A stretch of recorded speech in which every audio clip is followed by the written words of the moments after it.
libro de arena.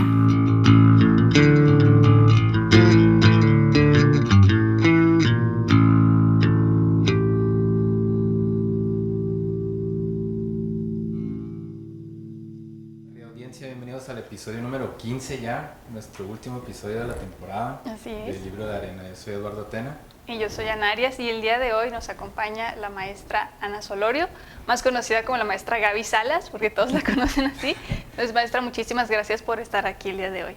No, al contrario, muchas gracias a ustedes. Muchas gracias, de verdad, me da mucho gusto estar con ustedes. Y una felicitación. Creo que no es fácil este esfuerzo, no es tan sencillo hacer promoción cultural, y como ustedes lo están haciendo muy bien, una felicitación a la facultad, a la universidad en sí, porque estos esfuerzos desde los propios alumnos son muy, muy valorados. De verdad, muchas gracias. Muchas gracias. Sí, pues no ha sido un camino fácil, pero aquí estamos y sí, le hemos sacado mucho provecho. Y precisamente queríamos invitarla pues para terminar de cerrar un ciclo de dudas que tenemos con la cultura en Chihuahua. Pero bueno, primero nos gustaría que nos platicara de su trayectoria estudiantil, profesional, todo lo que usted nos quiera compartir. Bueno, yo estudié letras españolas y muchas veces me han preguntado por qué letras, muchos alumnos me han preguntado por qué letras. Yo creo, como lo dice Ángeles Mastretta, que a la gente le gusta que le cuenten historias, que es importante que nos cuenten, que nos llenen el mundo de fantasía. Y a mí ese mundo de fantasía me lo dio mi mamá. Mi mamá en las tardes se sentaba a planchar o a lavar, y nos sentaba mi hermana, la mayor, y a mí, y nos contaba cuentos. Muchas veces eran los cuentos que ella misma se inventaba, y algunas veces éramos nosotras las protagonistas. Nosotros, ahí mi hermana, que había llorado mucho durante la tarde, era la niña llorona de algún cuento, o yo, que había hecho alguna diablura con alguno de mis primos, representaba la malvada de algún otro, ¿no? Entonces, bueno, nos fuimos metiendo en ese mundo. En la casa de mi abuela, que era donde yo vivía, había muchos libros. Una de mis tías, mi tía Kika, leía mucho, entonces yo tenía a mi alcance muchos libros. Pero curiosamente no decidí letras por la literatura, yo quería ser periodista. Y entonces me dijeron, en la Facultad de Filosofía y Letras, ahí puedes encontrar más o menos cómo dedicarte a esto. Entré y jamás me arrepentí. Yo estoy convencida que si alguien me dijera, ¿vuelves a estudiar una carrera universitaria?, regresaría a letras. Definitivamente yo volvería a letras. Y luego la vida me llevó por una u otra circunstancia a dar clases y demás. Entonces quise hacer una maestría. Dije, bueno, si yo doy clases, si yo imparto clases, pues hacerlo bien. ¿Cómo lo hago desde una mejor manera? Y entré a la facultad a hacer la maestría en educación superior. Por azares del destino, un día me encuentro a una maestra por aquí y me dice, oiga, hay la oportunidad de entrar al doctorado en periodismo en la Universidad de Sevilla, en España, y no lo pensé dos veces. Si yo había querido en algún momento de mi vida ser periodista, pues era la oportunidad de trabajar también como periodista, ¿no? De estudiar, de ser más profesional en el periodismo. Entonces estudié en la Universidad de Sevilla el doctorado en periodismo.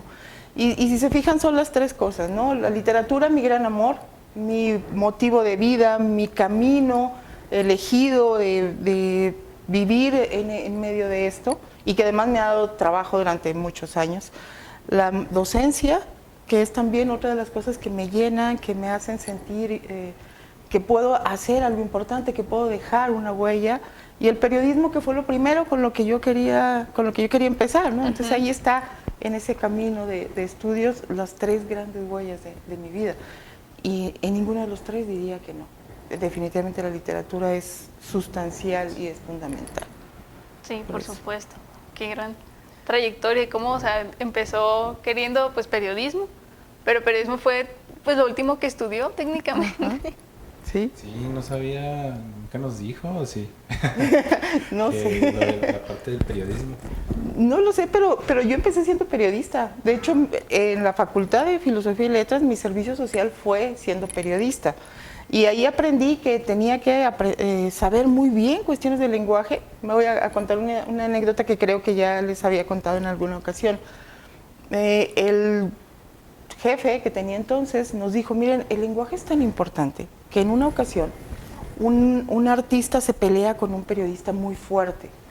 Y él le dice, sí, pero yo te voy a matar no con una palabra, con una partícula. Y a partir de ahí le empezó a decir la ex bella mujer, la ex actriz, la ex reina de belleza. Dice, y todo el mundo empezó a decir, oye, sí, mira, ya no está bonita. Oye, sí, ya no actúa igual. Dice, y la acabó nada más poniéndole ex cada vez que hablaba de ella y hablaba de ella todos los días. Entonces, bueno, uno aprende que con la palabra uno puede hacer muchas cosas y que puede construir o destruir en una gran medida, ¿no? Entonces, pues hay que aprender bien el lenguaje, hay que saberlo bien. Y además, bueno, el lenguaje y a través del lenguaje ha sido toda mi trayectoria profesional. Yo empecé con una revista que por aquí tiene un ejemplar, que se llamaba Finisterre. Y hacer esa revista fue lo que me dio muchas opciones después. Permítanme contarles. Cuando yo recién salgo, no encontraba trabajo y me invitan a trabajar dando clases. Al poco tiempo me habla el maestro Villegas, que en paz descanse, y me invita a trabajar en el CIDECH. Empiezo haciendo de todo, ¿no? Prestando libros, en salas de consulta. Me aprendí muy bien cómo se clasificaban los libros y yo sabía muy bien dónde estaba, ¿no? Todavía me acuerdo, 158.3 es psicología industrial. Entonces, era, pues no sé, un mundo fascinante de los libros y de la literatura. Y de repente me dicen, oye, hay una opción de que te vayas como jefe de división del área de planeación, pero tienes que hacer una revista. Al director, que era el licenciado Gaspar Gomar Orozco, que había sido uno de los fundadores de la carrera, su interés principal es una revista. Y digo que sí, y empezamos y hicimos Finisterre, hicimos alrededor de 14 ejemplares. Es una revista dedicada a la literatura, que me llevó a conocer a mucha gente de literatura, a los escritores de la época, a participar en encuentros de literatura, a muchos de ese tipo de cuestiones que tenían que ver con la literatura, ¿no? Luego salgo de CIDECH y 2 años después me habla una amiga y me dice, oye, necesito hacer una revista en gobierno. Y yo sé que tú sabes hacer revistas.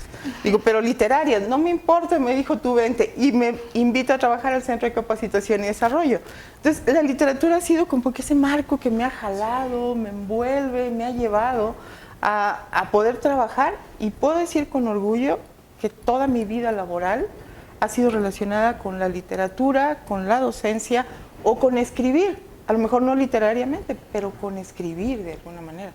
Y lo que de repente cuando yo empecé a estudiar literatura, letras, uno de mis tíos, mi padrino, me decía, ¿y para qué letras? Se va a morir de hambre, no va a encontrar trabajo.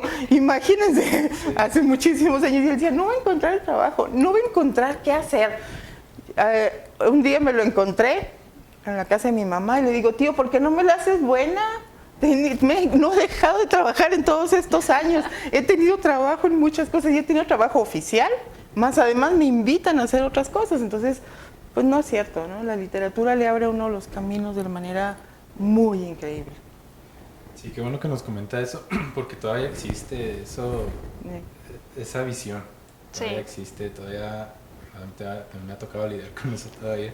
Pero yo creo que testimonios como el suyo es algo que nada más a las personas de letras españolas, sino a cualquier persona de aquí de la facultad nos gusta escuchar. O sea, saber que sí podemos dedicarnos a la literatura y pues básicamente lo que nos ha contado todo el tiempo, ¿no? Ha estado con la literatura. Eso es algo genial.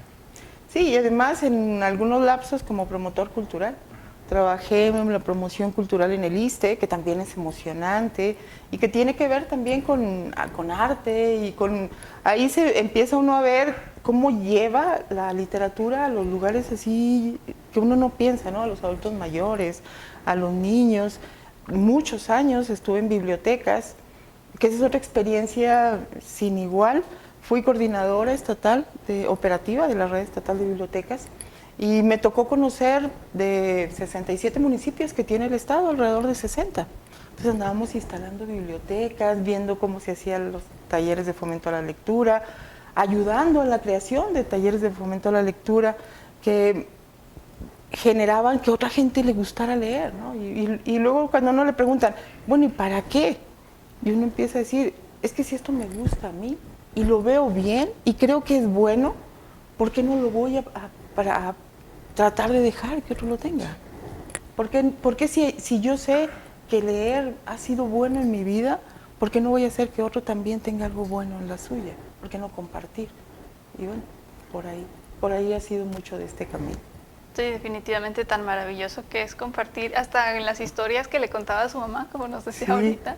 O sea, cómo eso tiene un impacto tan grande, hasta el punto en el que influyó para que a usted le gustara la literatura y posteriormente todos los estudios que tuvo y pues hasta el día de hoy, ¿no?, que estamos aquí. Entonces, ahorita mencionó algo muy interesante.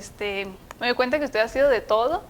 Ha estado en bibliotecas, ha estado en docencia, con la revista y aparte mencionó que ha sido promotora cultural.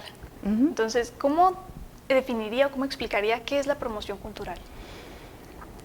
Bueno, es una pregunta muy interesante porque creo que nos hemos confundido mucho. Hay un área que es la promoción cultural, que no es difusión cultural. La promoción cultural es generar en otro el gusto, no es eventitis, no es hacer eventos nada más por hacerlos, es provocar que otro regrese a la cultura, a lo mejor a la cultura o a las artes, a lo mejor para su propia vida y para su propio beneficio. Hemos creado así como que la idea de que todas las presentaciones de libros tienen que ser igual, pero habría que preguntarse, cuando uno va a una presentación de libros, ¿qué es lo que busca? A lo mejor nada más va porque conoce al autor o porque es amigo del presentador, pero bueno, la idea fundamental es que la gente lee el libro. Sí. Que las personas que se acerquen, es como la presentación del niño, ¿no? Es el bautizo del niño. Entonces es provocar que alguien se acerque y lo lea. Cuando uno va a una conferencia, es buscar que alguien más se interese en un tema. Cuando se diseñan los eventos de tal manera que realmente tengan un objetivo y que busquen algo más allá que solamente tener 20 o 30 personas en un evento, ahí es cuando estamos haciendo promoción cultural. Es cuando estamos buscando que la gente se llene de aquella actividad y le sirva para su vida.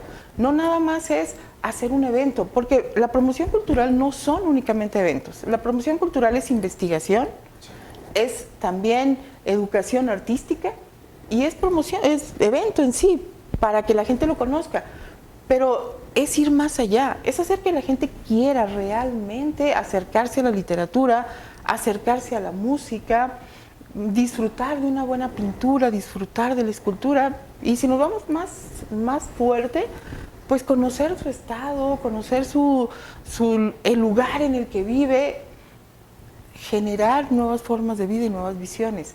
No se trata nada más de que lean por leer, se trata de generar una empatía y de, bueno, te sirve para muchísimo, ¿no? Entonces la promoción cultural es provocar que otro le guste y disfrute de las nuevas formas de acercarse a las artes. Pero además es generar identidad. Hace algunos años, en una entrevista que hacía con el recaudador de rentas de Ciudad Juárez, me decía que no podíamos amar lo que no conocíamos. Decía, a Juárez mucha gente no lo ama porque no lo conoce, porque viene de paso. Bueno, la promoción cultural es amar la ciudad, el espacio, conocer la literatura, pero luego ya de ahí es irse más allá y conocer el mundo y formar parte de un universo mucho mayor. Creo que así lo definiría. Wow. Me encanta esa definición. Sí, y bueno, supongo que también presenta sus problemas, ¿no? Porque se supone que lo ideal sería eso, que se fomente que las otras personas se acerquen, por ejemplo, ya sea a la lectura, a las artes en general. Y quisiéramos preguntarle también, con toda su experiencia, que ha estado, ya nada más le faltan 7 municipios por recorrer, nos gustaría que nos dijera, pues, si esto en verdad sucede o si no está sucediendo, ¿cuál cree que sea la razón por la que no sucede? No hay una promoción, es muy malo generalizar, pero creo que hay grupos que están haciendo bien la promoción, pero hay otros que realmente nada más nos vamos a números. O sea, tenemos, y no quiero hablar mal de nadie, o sea, creo que es una realidad, pero tenemos una feria de libro y entonces la llenamos con gente con niños de una escuela a lo que llenamos para que se vea un salón lleno. O llenamos eventos con gente que ni siquiera le interesa y que está sentada y perdón, pero está así. A ver a qué hora se acaba. Sí. Sí. Entonces, tómale la foto donde no se vea aquel que está leyendo y busca el mejor ángulo donde se vean más.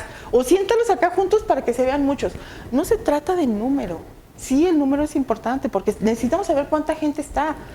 Pero lo más importante es la calidad de lo que la gente se lleva. Y yo muchas veces, yo les decía ahorita, trabajé en el CIDEC y muchas veces he preguntado, cada año hay, todavía creo, muchos programas muy intensos de fomento al hábito de la lectura. ¿Cuántos niños CIDEC hay que hayan seguido leyendo? ¿Cómo le seguimos la huella? ¿Dónde está esa parte de la investigación en arte que nos diga, oigan, miren, teníamos 20 niños en un taller de lectura, ¿cuántos han seguido leyendo? ¿Y a cuántos los seguimos para seguirlos invitando? ¿Cuánta gente, cuántos adultos mayores ahorita los invitamos a que se acerquen a leer? ¿Cuántos tenemos? ¿En dónde están? ¿Cómo podemos seguir esa huella? Tratando de ser muy objetiva en la respuesta, es cierto que tenemos muchos problemas y nuestro principal problema es la creación de públicos. No hemos creado públicos culturales. La gente sigue pensando que lo artístico o lo cultural tiene que ver con la escuela. Y nada más hay bailables para la escuela y nada más hay bailables y se lee un libro aburridísimo en literatura y no sale de ahí. Entonces, ¿dónde están? Que si la mayoría de los estudiantes universitarios han tenido clases de literatura, ¿dónde están como lectores? Y no para que se dediquen a las letras, para que les guste. Yo conozco a muchos médicos que escriben. Entonces, bueno, ¿dónde están de todos los universitarios? ¿Dónde está la gente que escriba y a quien le podamos ayudar como gente, como licenciados en letras, que ya casi son ustedes? Sí. ¿Cómo está que les podemos ayudar a que sea bien, a que lo hagan bien, a que sea como una manera de mostrar lo que está pasando? La creación de públicos es quizá lo que más es problemático. Y también que la gente cree que todos los eventos culturales deben de ser gratis, que todos deben de ser muy interesantes, que todos deben si vas al teatro tienes que ir de muy guapa porque si no, no hay manera de entrar. Las exposiciones de pintura son aburridísimas, no le entiendo al cuadro, no entiendo lo que ahí dice. Entonces, toda esa parte es cómo vamos educando a la gente para que realmente le guste y que vaya por disfrutar. Lo que sucede, por ejemplo, ustedes van a Canadá y ahí me acuerdo mucho en una calle de Montreal, íbamos subiendo y estaba un señor con una mesa grande llena de vasos de agua y estaba haciendo música, movía las manos y hacía música. Y yo me acerqué y le pregunté y me dijo, es por gusto. Yo soy ingeniero y no sé qué, pero me gusta. Y estaba ahí mostrando lo que era la música. Ustedes van a Bogotá y en Bogotá hay muchísima gente bailando, ellos piden dinero, pero es una alegría impresionante, ¿no? El olor a café por toda una calle central de Bogotá y la gente bailando. Por gusto, y uno dice, bueno, aquí en Chihuahua, así como que un domingo en la tarde, gente bailando en la calle, no lo vemos así. No hay eso. Y no quiere decir que no haya, quiere decir que tenemos una concepción diferente. Sí. Y que es, si es bueno, tiene que ser en un teatro, tiene que llevarle el nombre. Y si tengo dinero para pagar, si viene un artista internacional o nacional, muy reconocido, pero no tengo, si es el muchacho de artes, y no tengo para el teatro aquí cerca, y no tengo. Entonces, ir rompiendo esas barreras de lo que tenemos aquí es bueno, los libros que tenemos aquí son buenos, hay muchos grupos muy buenos y tendríamos también que apoyarlos, ¿no? Tenemos también que ir con ellos. Sí, definitivamente. Porque, bueno, sobre todo lo que mencionaron ahorita, de que luego no reconocemos lo que tenemos aquí en Chihuahua, e incluso no nos reconocemos a nosotros mismos, ni siquiera como ciudad, no lo decimos que es un rancho. Cierto. Pero sí es cierto, si viene alguien sobre todo de otro país o de Europa, ahí sí es como el boom, no más que nada. Así es, y es empezar a conocernos. Yo hace un tiempo le preguntaba a una amiga peruana, porque ella lee mucho, y yo le decía, ¿cómo le hacen en Perú para fomentar el hábito de la lectura? Y ella es de un lugar que se llama Pisco, que está muy cerca de Chile. De hecho, la bebida bandera de Perú es el pisco. Y me decía, ¿sabes qué pasa? Dice, nosotros en la educación primaria, los libros que leemos son los que tienen que ver con la ciudad. Dice, y entonces tú te empiezas a encontrar, la calle, mira, esto sí pasa. Y me prestó un cuento pequeño que es de Abraham Valdelomar, que se llama El Circo. Y luego, después de leerlo, me platicaba, es que yo fui a esos circos. Me decía, es que yo estuve ahí. Y la pregunta es, bueno, ¿y por qué nosotros no hacemos lo mismo? ¿Por qué no les contamos a los niños las historias de Chihuahua? ¿Por qué no les decimos, oye, aquí hay sotol? Pero además del sotol, que tenemos un municipio que se llama Coyama del Sotol, que tiene marca, ¿por qué no le contamos del teduino? ¿Y por qué no le contamos de la carne asada, que no es nuestra, sino de la carne seca? Y de todo ese tipo de cosas, ¿no? O sea, hacerlo nuestro, que se sienta nuestro. Sí, creo que eso haya sido lo que generó este paradigma de, bueno, que es tan diferente, por ejemplo, lo que nos contaba, que aquí es como, se me fue, bueno, lo que nos decía ahorita que aquí lo vemos como aquí tiene que ser gratis, tiene que ser interesante. ¿Qué cree que generó esa visión? O sea, ¿en qué momento terminamos así, haciendo ciertas cosas como por imposición casi?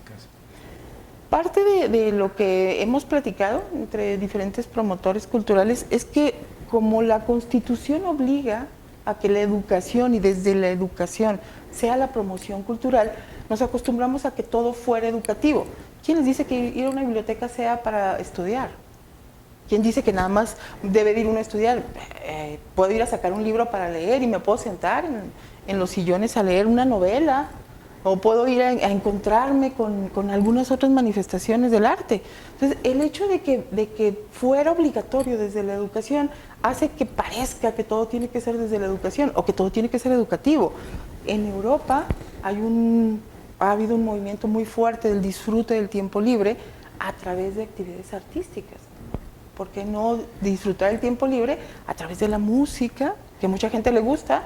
Pero igual en Chihuahua y está Nonoaba, que es pueblo de músicos, ¿no? Y que hay muchísima música aquí.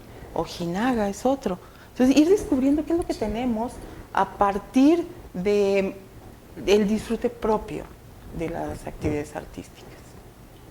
Creo que ese sería un lugar por el que empezar. Sí, definitivamente. También creo que, bueno, como en las escuelas, supongo que a todos nos tocó participar en algún bailable. Sí. Nos acostumbramos también que fuera obligatorio. Y creo que eso está muy mal. Incluso nos han dicho muchas veces, si obligas a alguien a que lea un libro, no va a volver a leer en su vida, porque ya está perdiendo el gusto. Entonces creo que eso también, ¿no? Como tenemos la idea de que a fuerzas tenemos que hacerlo, entonces ya no queremos hacerlo. Sí, no, y a fuerza tienes que leer el Quijote en un momento que a lo mejor no estás listo para leer el Quijote, y a fuerza tienes que leer la Ilíada y en un lenguaje al que no le entiendes. Y luego te dicen, ay, pero ¿cómo que leíste Harry Potter? ¿Pero cómo que leíste no sé qué de los vampiros? Y yo siempre he dicho, ay, caramba, tenemos toda una generación que es, creo que la generación de Harry Potter, ¿no? Sí. Ahorita lo están celebrando con bombo y platillo. Yo no sé si en unos 50 años Harry Potter sea el Quijote de algún momento, ¿no? O sea, ¿qué me importa lo que lea? A mí yo lo que quiero es que lea. Que empiece con algo sencillo, ya lo iremos educando, iremos creciendo, a que lea la Ilíada, la Odisea, algún otro si es que quiere, a que se acerque a la belleza del Quijote, si es que quiere, pero que lea, que se vaya a otros mundos, que disfrute, que conozca, que sepa que los libros es un mundo que nos lleva a estar mejor y que me puedo identificar, y muchísimas vidas, ¿no? Ahí me puedo identificar con quien quiera.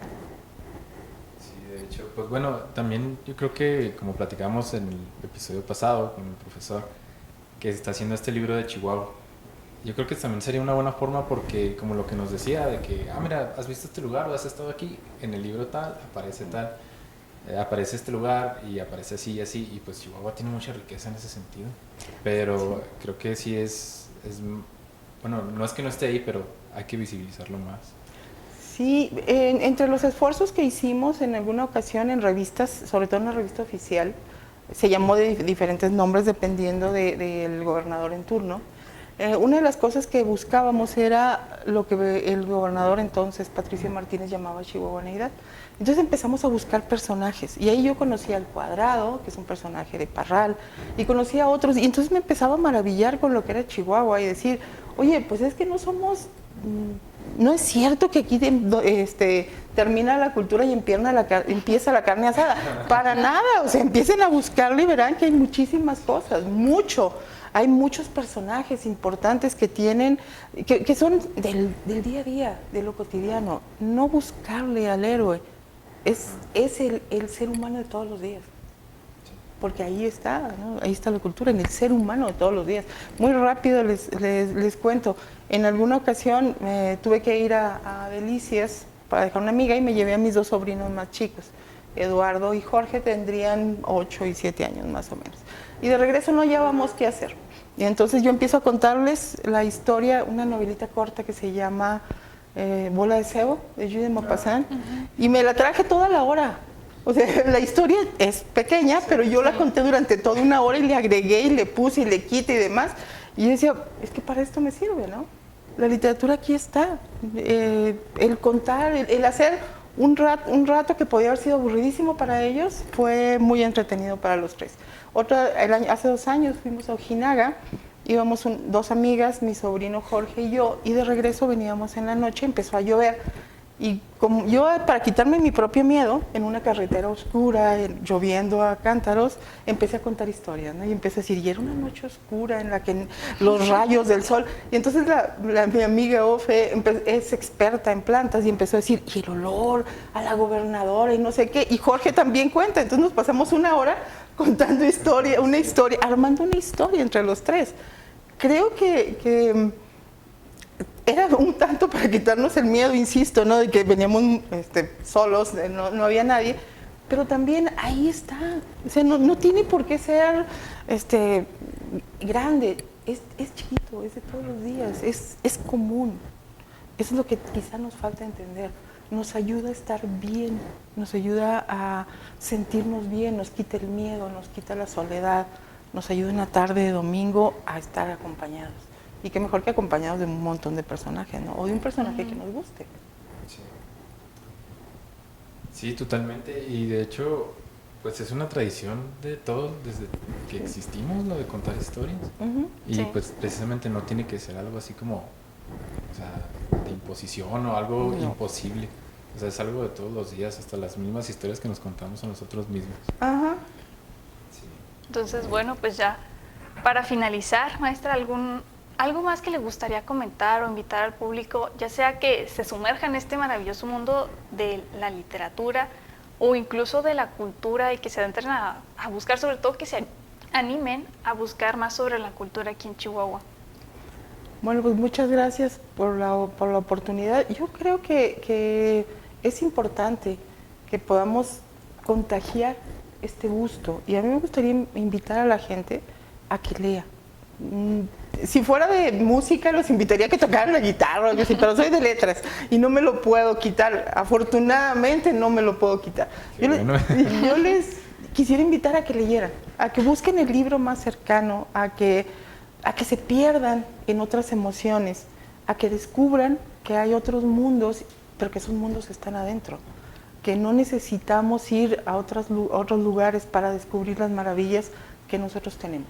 Y Chihuahua tiene mucho. Chihuahua es un espacio que ha sido históricamente muy importante, ha sido importante en la Revolución, ha sido importante, bueno, en la Independencia, en la Reforma, en la Revolución, y hay muchos lugares que ni siquiera conocemos, que sería muy interesante que conociéramos. Hay escritores que no conocemos. ¿Sí? Ir adentrándonos, y la invitación básica es, no se pierdan, lean lo que quieran. No, me van a matar muchos. Dice que tengo algunos compañeros que me van a matar, que van a decir, no, ¿cómo? Lean lo que quieran, pero lean. Muchas gracias a los dos. Muchísimas gracias. Y también es un buen cierre para el programa, porque pues ya también nos da a nosotros para repasar y ver cómo podemos integrar estas ideas y herramientas. Así que pues muchísimas gracias de nuevo, maestra. Muchas gracias. Y pues ya. Pues bueno, pues terminamos nuestra primera temporada, justo hoy, el capítulo número 15. Y también muchísimas gracias a usted, maestra, muchísimas gracias a nuestra audiencia, muchísimas gracias también a Antonio Camacho, que es nuestro camarógrafo y siempre ha estado pues acompañándonos, ayudándonos, porque pues somos nuevos en esto, entonces hemos aprendido muchísimo de él. También pues muchísimas gracias a Extensión y Difusión, que sin ellos esto no habría sido posible y nos han estado apoyando, proporcionándonos pues el espacio y lo que hemos estado necesitando. Entonces muchísimas gracias a todos los que también han participado en este programa, y no olviden que si tienen algún comentario, si les gustaría participar en nuestra segunda temporada, pueden escribirnos a nuestro correo y nosotros estaremos al pendiente contestando o bien viendo sus propuestas. Muchas gracias. Sí, sigan pendientes de las redes sociales, ahí están todos los otros episodios para que los vean también. Muchas gracias. Gracias, maestra. Gracias a ustedes.